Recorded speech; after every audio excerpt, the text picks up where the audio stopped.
Hello students, I am Dr. Amit Bhatnagar, working as Senior Research Officer in the Department of Agronomy at GB Pant University of Agriculture and Technology, Pantnagar, Uttarakhand.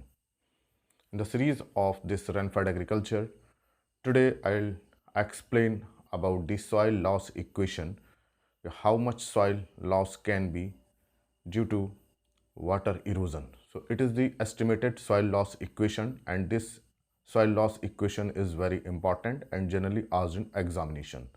As we know that soil is eroded by two factors, wind and water, and it is known as water erosion and wind erosion. And this water erosion is due to runoff water and it carry the soil. The process is different in different type of water and wind erosions are there. We have already discussed and lectures are on YouTube channel. तो आप इन lectures को playlist जो है rainfed agriculture की उसमें जा करके देख सकते हैं अगर आपने लेक्चर्स नहीं देखे हैं.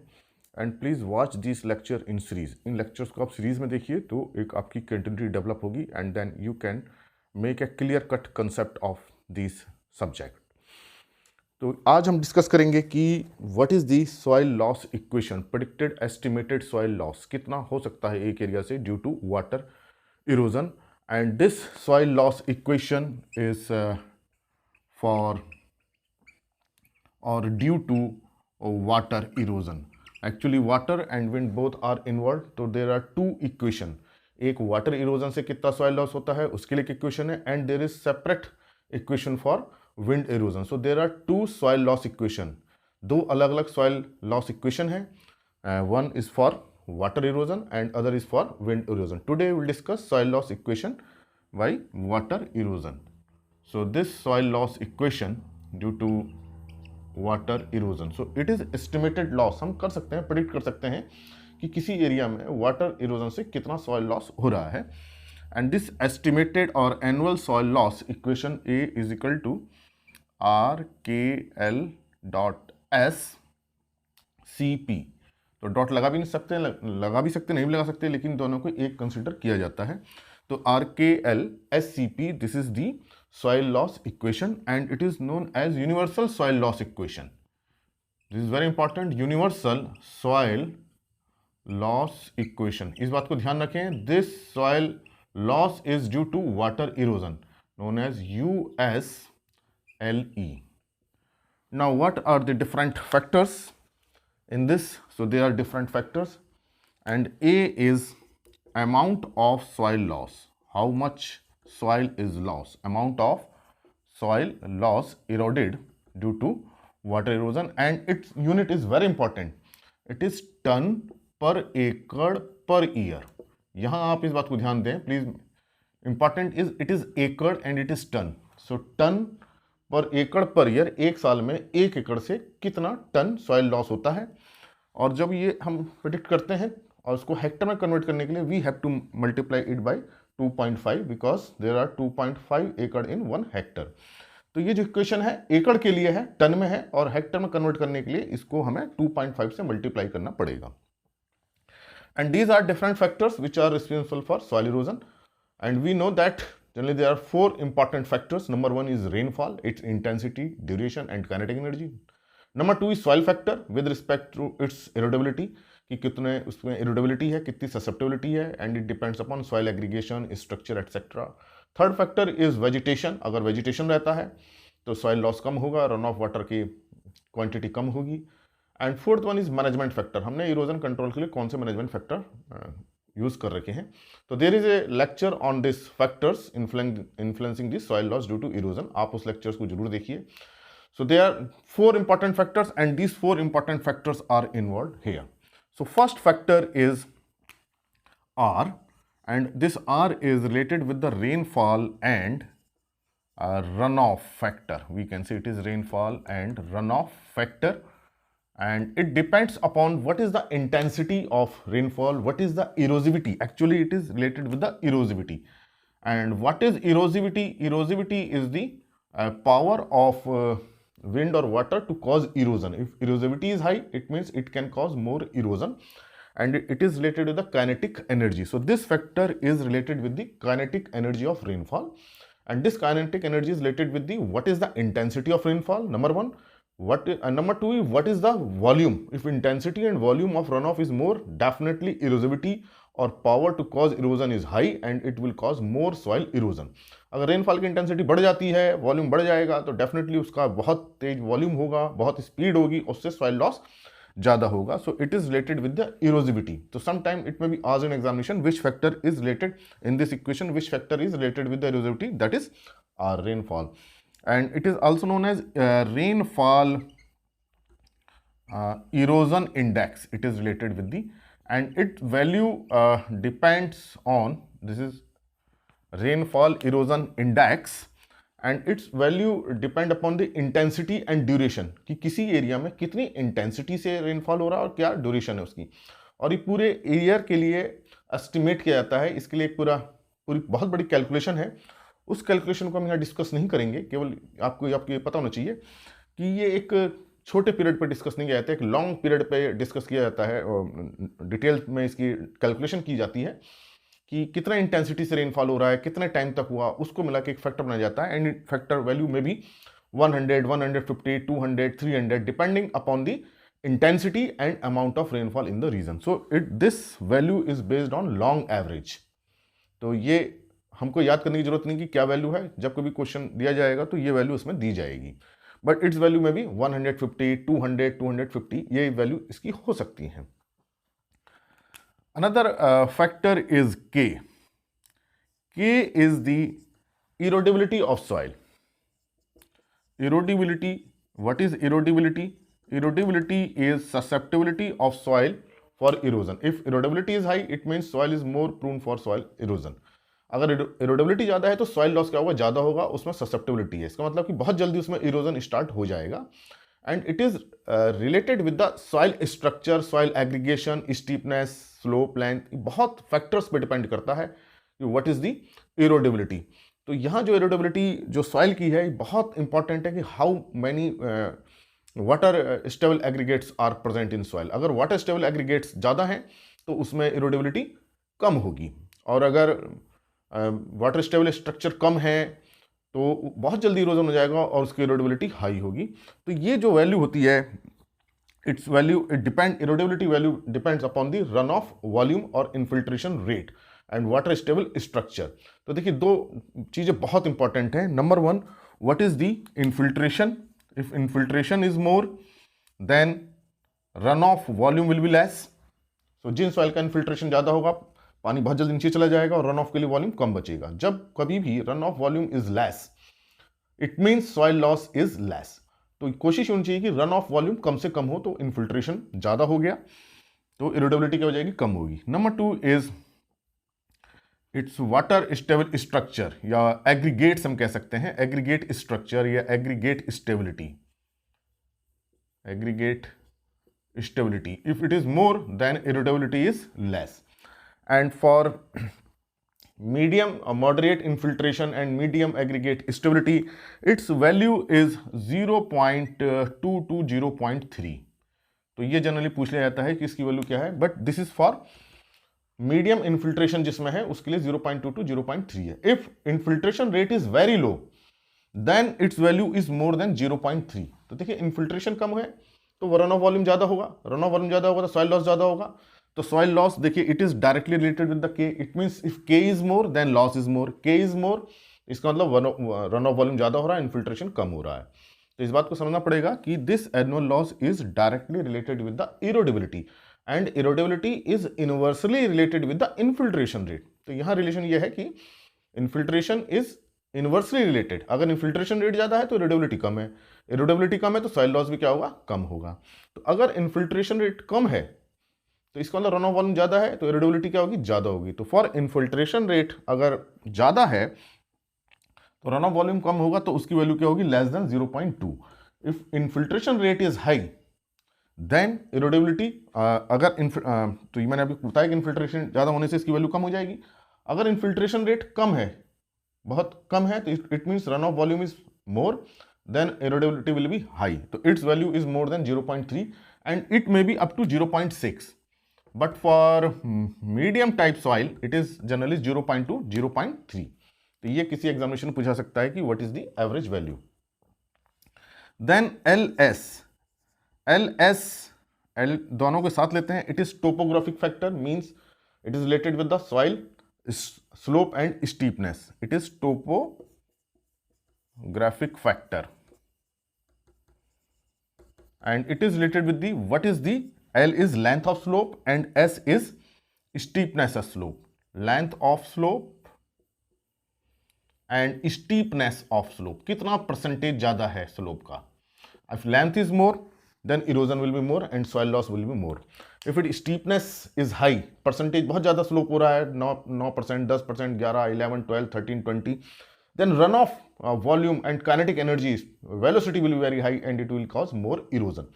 So this is topographic factor related with the length of slope and steepness. तो जो स्टैंडर्ड जो माना गया है, जो लिया गया है, ये लिया गया है कि अगर 9% स्लोप है, 9% स्लोप एंड 22 मीटर लेंथ है, तो then soil loss unit is considered 1। कि अगर 9% स्लोप है और उसकी लेंथ 22 मीटर है तो वहां जो एलएस की वैल्यू ली गई है वो 1 ली गई है।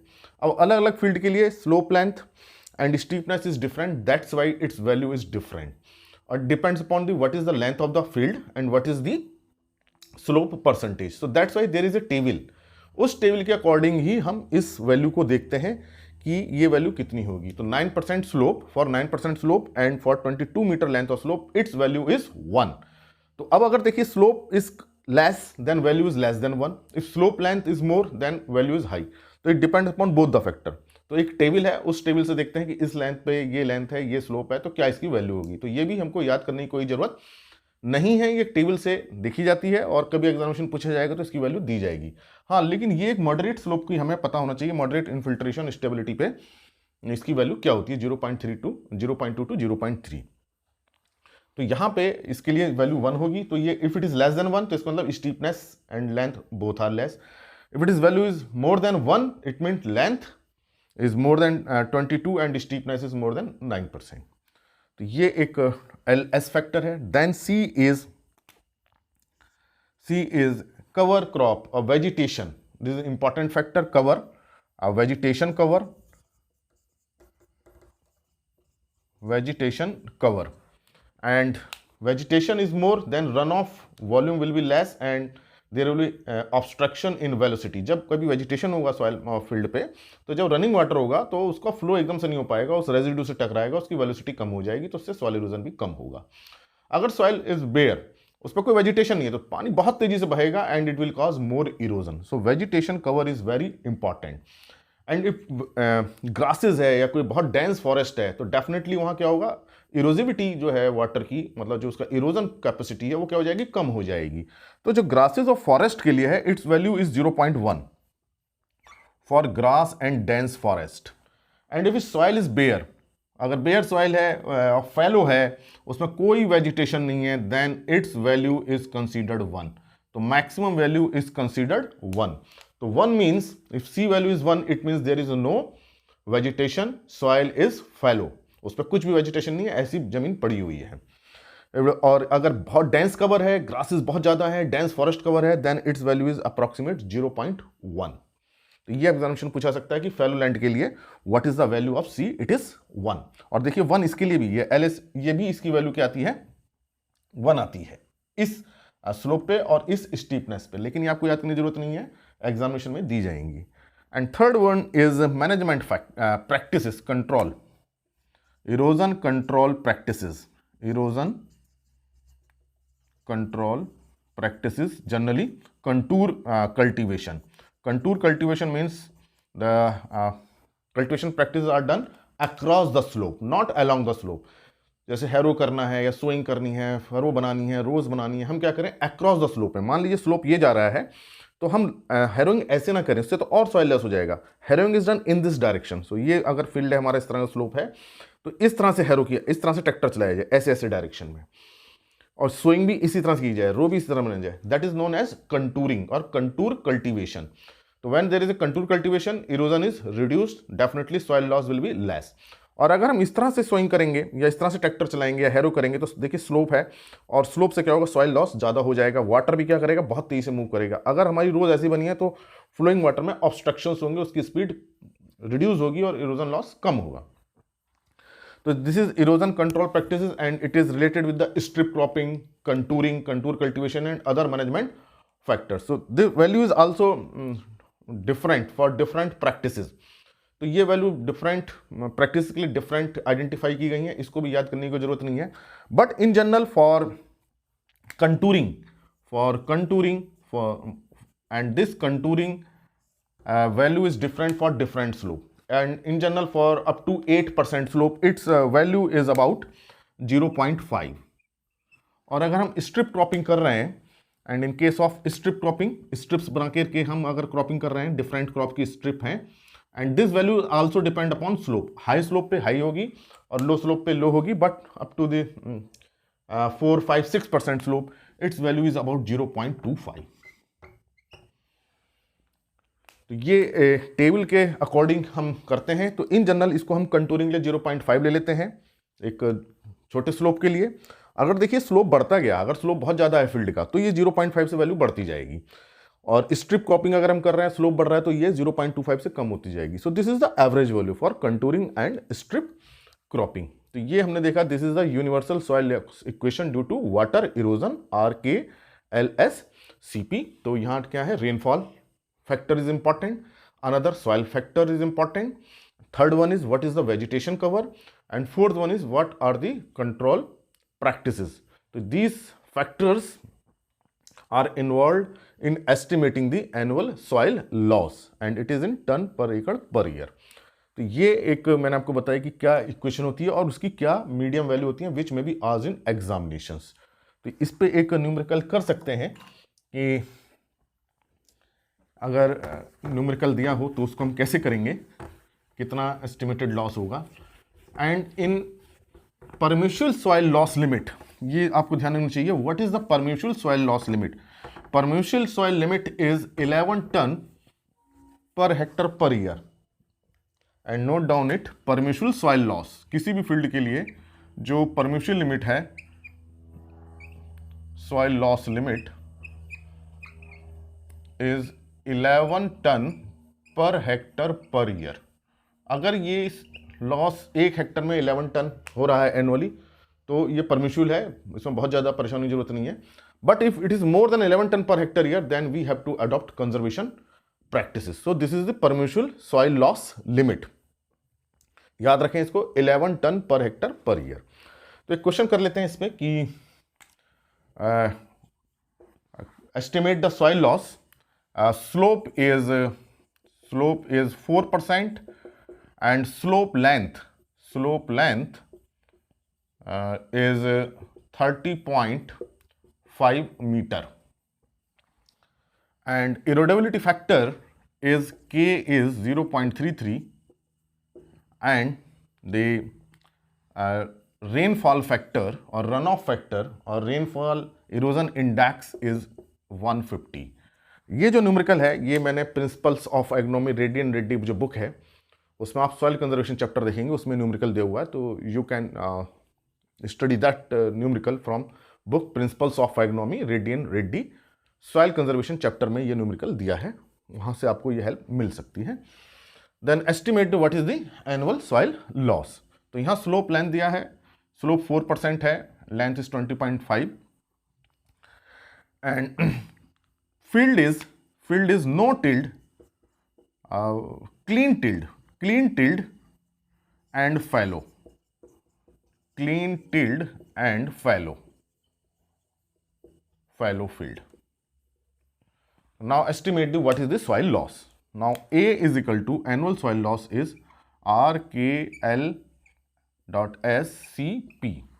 So here the values R is given 150 multiplied by erodibility factor is given 0.33 and then this LS value is obtained from a table। एक टेबल दी हुई है, उस टेबल से ली जाती है, and in the table this value depends upon the slope and slope length and according to table its value is LS value is 0.4। so now put the value 0.4।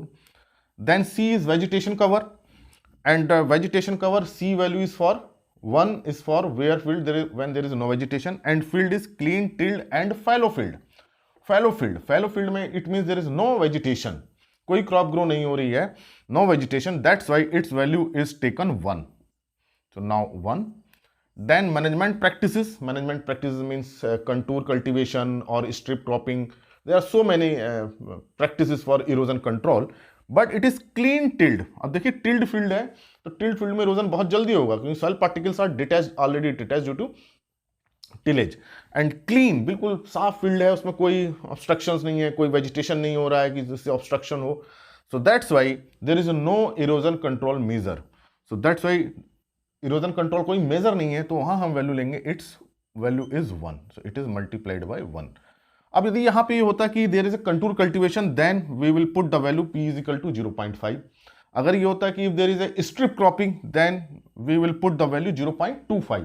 But there is no erosion control practices, that's why we put the value 1. अगर कोई erosion control practice नहीं दी है तो हम p की value 1 रखेंगे. अगर कोई प्रैक्टिस दी है तो उसकी वैल्यू भी दी जाती है, वो टेबल से हम देख सकते हैं. अदरवाइज कंटूर फार्मिंग के लिए 0.5 रखेंगे and for strip cropping 0.25 up to the moderate flow.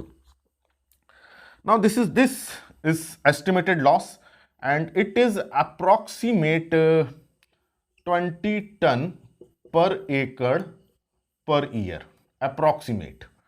And its value is now hectare is 45 ton per hectare per year, and it is more than permission limit, that is 11 ton per hectare per year.